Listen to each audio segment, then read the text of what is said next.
नमस्कार दोस्तों, आप सभी का स्वागत है अपने ही चैनल जेके माध्यिका पर। दोस्तों आज की इस वीडियो में साइंस के 25 क्वेश्चन देखेंगे।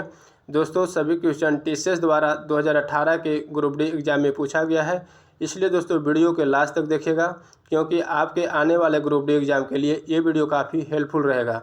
तो चलिए दोस्तों शुरू करते हैं पहले प्रश्न से। दोस्तों पहला प्रश्न है, डाल्टन का सिद्धांत किस नियम पर आधारित है? डाल्टन का सिद्धांत किस नियम पर आधारित है? रासायनिक संयोजन के नियम पर आधारित है। ऑप्शन बी हो जाएगा रासायनिक संयोजन।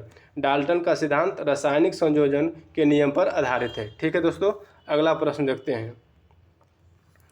दोस्तों अगला प्रश्न है, जल के कितने अणु कॉपर सल्फेट के एक अणु में उपस्थित होते हैं? जल के कितने अणु कॉपर सल्फेट के एक अणु में उपस्थित होते हैं? तो दोस्तों कॉपर सल्फेट का अणु सूत्र क्या होता है? CuSO4 × 5H2O। ठीक है, तो कितने अणु हैं दोस्तों? जल के कितने अणु हैं? 5 है। तो आंसर हो जाएगा ऑप्शन सी 5। ठीक है, अगला प्रश्न देखते हैं। दोस्तों अगला प्रश्न है, अमोनियम क्लोराइड के एक अणु में कितने परमाणु होते हैं? अमोनियम क्लोराइड के एक अणु में कितने परमाणु होते हैं? तो अमोनियम क्लोराइड का अणु सूत्र क्या होता है? NH4Cl। तो क्वेश्चन पूछ रहा है अमोनियम क्लोराइड के एक अणु में कितने परमाणु होते हैं? तो नाइट्रोजन का कितना परमाणु? 1 है। हाइड्रोजन कितना है? 4 है। क्लोरीन कितना है? 1 है। सभी को दोस्तों जोड़ देंगे तो 4 1 5 1 6 हो जाएगा। तो 6 हो जाएगा। परमाणु की संख्या कितना परमाणु हो जाएगा? एक अणु में कितने परमाणु? अमोनियम क्लोराइड के एक अणु में 6 परमाणु होते हैं। ठीक है, ऑप्शन डी सही हो जाएगा। ठीक है, अगला प्रश्न देखते हैं। दोस्तों अगला प्रश्न है, निम्नलिखित में से किस यौगिक में सबसे अधिक परमाणु होते हैं? निम्नलिखित में से किस यौगिक में सबसे अधिक परमाणु होते हैं? तो दोस्तों सभी का निकाल लेते हैं। तो हाइड्रोजन कितना है? 1 है। नाइट्रोजन कितना है? 1 है। ऑक्सीजन कितना है? 2 है। सभी को जोड़ेंगे 4 हो जाएगा। इसका हो जाएगा हाइड्रोजन कितना है? 2 है। सल्फर 1 है। ऑक्सीजन 4 है। तो 4 और 3 7 हो जाएगा। CO2 का निकालेंगे तो कार्बन कितना है? 1 है। ऑक्सीजन कितना है? 2 है। कितना हो जाएगा? 3 हो जाएगा। इसमें कितना हो जाएगा? कैल्शियम 1 है। और दोस्तों ऑक्सीजन और हाइड्रोजन 2 है। 2 + 2 तो कितना हो जाएगा? 2 2 4 1 5। तो किसका सबसे अधिक है? सबसे अधिक परमाणु किसका है? तो 7 सबसे अधिक है, यानी H2SO4। ऑप्शन बी सही हो जाएगा, सल्फ्यूरिक अम्ल का सबसे अधिक है। ठीक है, अगला प्रश्न देखते हैं। दोस्तों अगला प्रश्न है, PbO + HCl PbCl2 + H2O समीकरण पर ध्यान दें। उक्त समीकरण के समतुल्य हेतु HCl के कितने मोल्स की आवश्यकता होती है? HCl के कितने मोल्स की आवश्यकता होती है? अब दोस्तों क्या है? PbO + HCl PbCl2 + H2O।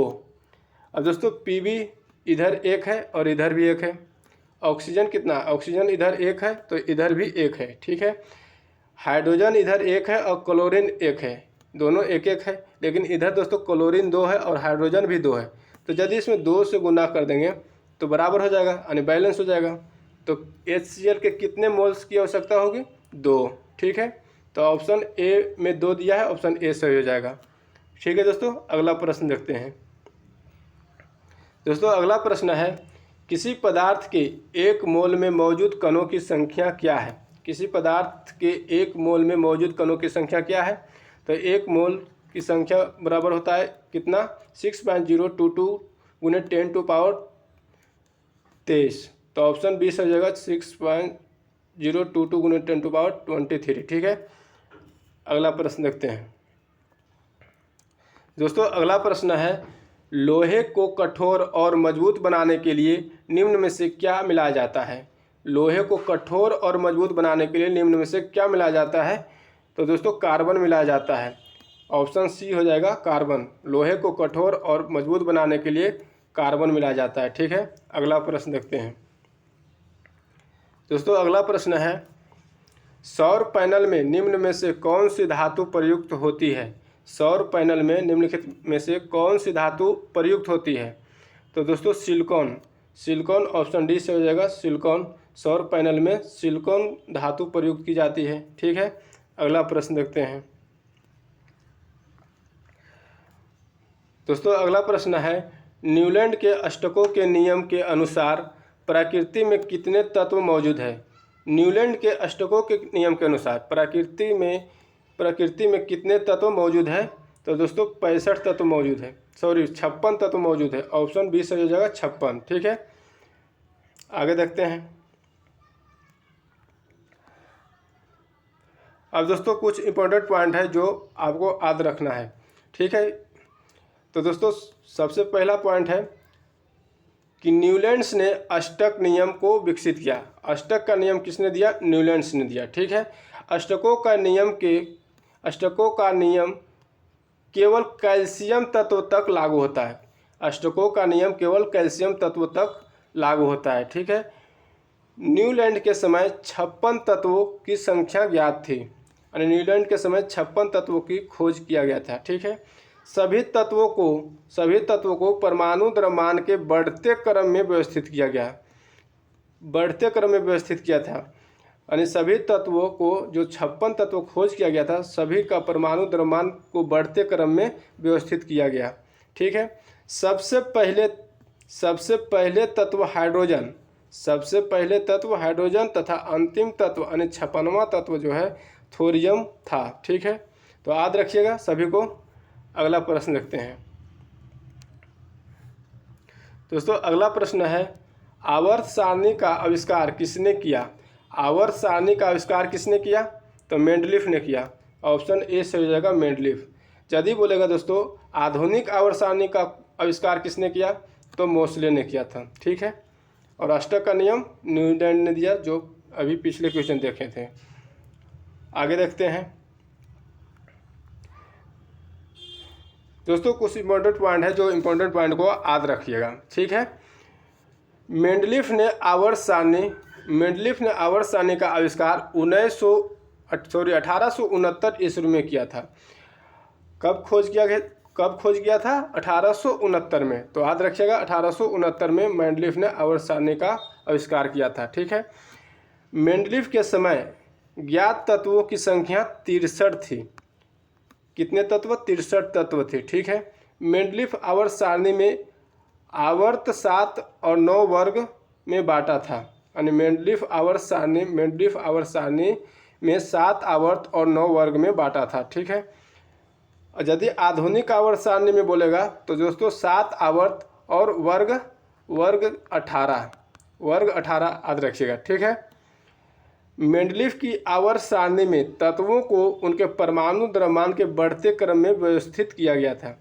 ठीक है, मेंडलीफ के आवर्त सारणी में तत्वों को उनके परमाणु द्रव्यमान के बढ़ते क्रम में व्यवस्थित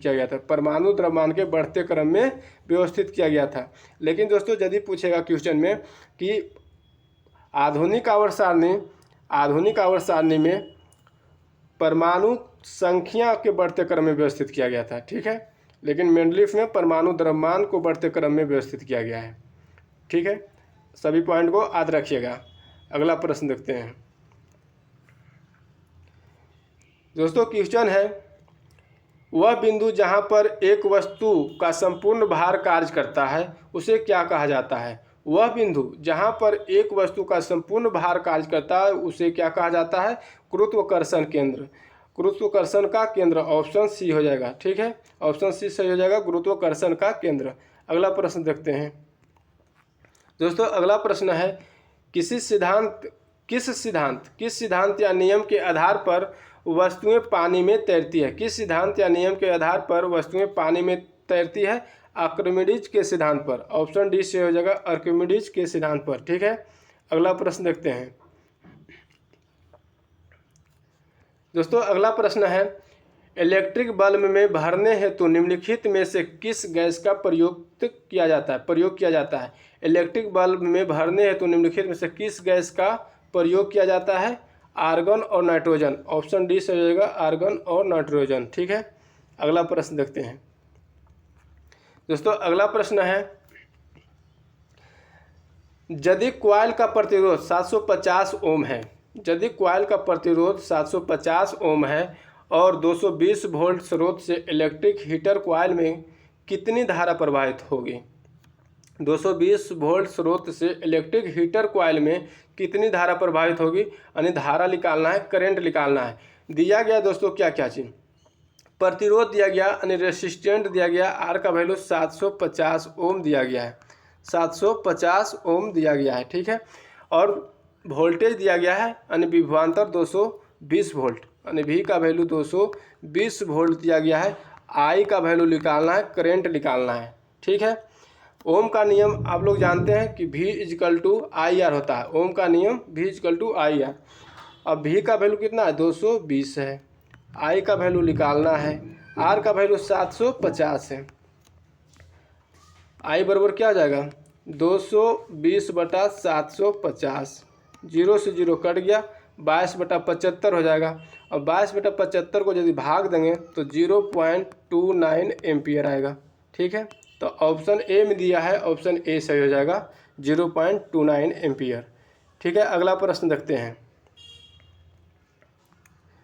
दोस्तों। अगला प्रश्न है, किस दर्पण हमेशा वस्तु की एक छवि निर्मित करता है जो आभासी, बड़ी और समान आकार में होता है। यानी कौन सा दर्पण है जिसका छवि हमेशा आभासी, बड़ी और समान आकार में होता है। तो समतल दर्पण, ऑप्शन डी हो जाएगा, समतल दर्पण, ठीक है दोस्तों। अगला प्रश्न देखते हैं दोस्तों। अगला प्रश्न है, एक स्रोत तरंग से 0.3 सेकेंड में 40 रिंग और 40 गर्त बनते हैं। तरंग के आवृत्ति ज्ञात करें। तरंग के आवृत्ति निकालना है, दोस्तों दिया गया है, आवर्तकाल दिया गया है और श्रृंग और गर्त में दिया गया है, ठीक है। श्रृंग और गर्त बनता है। तो दोस्तों फार्मूला होता है आवृत्ति को एन से डिनोट करते हैं, एन यानी फ्रीक्वेंसी। एन बराबर हो जाएगा श्रृंग या गर्त की संख्या, श्रृंग या गर्त की संख्या बटा आवर्तकाल यानी टी, ठीक है। अब श्रृंग या गर्त की संख्या कितना दिया गया, 40 दिया गया, तो 40 लेंगे। आवर्तकाल कितना दिया गया, 0.3, जो 0.3 लिखेंगे। पॉइंट हटाएंगे तो पॉइंट के बाद एक अंक है, ऊपर एक शून्य बैठ जाएगा। अब इसी को भागा देंगे तो 133.33 हर्ट्ज होता है, यानी 133.33 हर्ट्ज आंसर हो जाएगा, ऑप्शन डी से हो जाएगा, ठीक है। आवृत्ति हो जाएगा 133.33 हर्ट्ज, ठीक है। अगला प्रश्न देखते हैं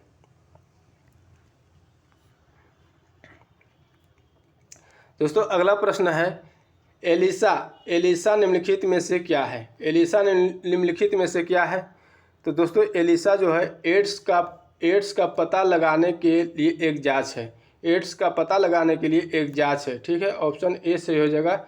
एलिसा क्या है, एड्स का पता लगाने के लिए एक जांच है, ठीक है। अब दोस्तों एड्स का फुल फॉर्म क्या होता है। एड्स का फुल फॉर्म होता है acquired immunodeficiency syndrome. Acquired immunodeficiency syndrome. HIV का फुल फॉर्म क्या होता है, ह्यूमन इम्यूनोडिफिशियेंसी वायरस, ठीक है। तो याद रखिएगा। अगला प्रश्न देखते हैं दोस्तों। अगला प्रश्न है, किसका बहुविखंडन द्वारा प्रजनन होता है। किसका बहुविखंडन द्वारा प्रजनन होता है, प्लाज्मोडियम। ऑप्शन डी से हो जाएगा, प्लाज्मोडियम, ठीक है। अगला प्रश्न देखते हैं दोस्तों। अगला प्रश्न है,